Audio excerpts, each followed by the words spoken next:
सध्या मराठी माध्यमापेक्षा इंग्रजी आणि कॉन्व्हेंट संस्कृतीकडे सर्वसामान्य विद्यार्थी आणि पालकांचा मोठ्या प्रमाणात कल वाढलाय. आर्थिकदृष्ट्या परवडणारे नसूनही अनेक पालक आपल्या पाल्याला जीवघेण्या स्पर्धेत टिकविण्यासाठी अशा महागड्या शाळेत प्रवेश देतात. भरमसाठ प्रवेश शुल्क आणि शाळेतूनच स्टेशनरी साहित्य विकत घ्यावे लागत असल्यानं सर्वसामान्य पालकांची यामुळे मोठी घुसमट होते.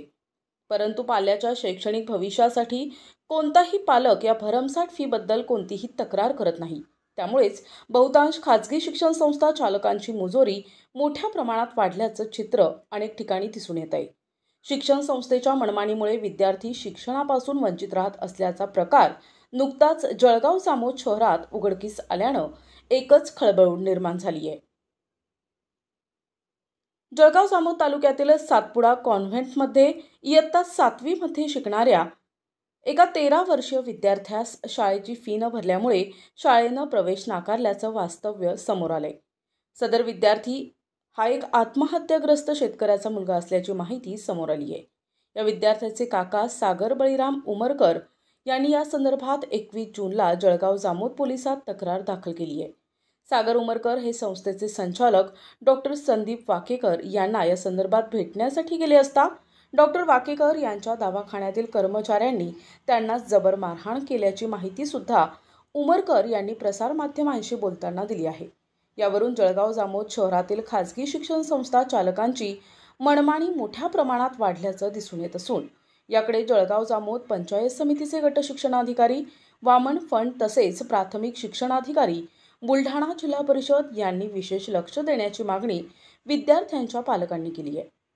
प्रतिनिधी संजय दांडगे. सागर उमरकर गेल्या 6 वर्षापासून माझ्या भावाचा मुलगा सातपुडा शिक्षण संस्था जळगाव जामोद तरी शिक्षण करत होता.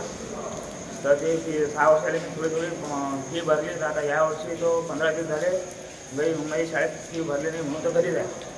मग शाळेत मी भेटायला गेलो तर तिने मला तेव्हा ते कर्मचारी होते तेव्हा तिने संदीप वाकेकरले भेटा मी दवाखान्यामध्ये आलो त्याला भेटायला.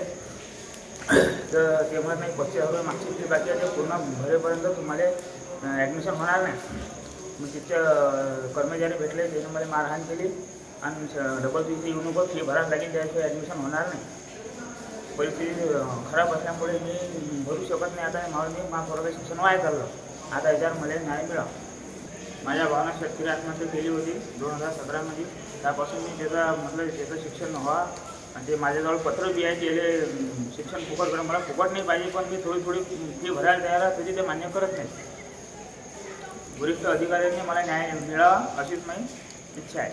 NTV news Marathi, Jalgaon Jamod.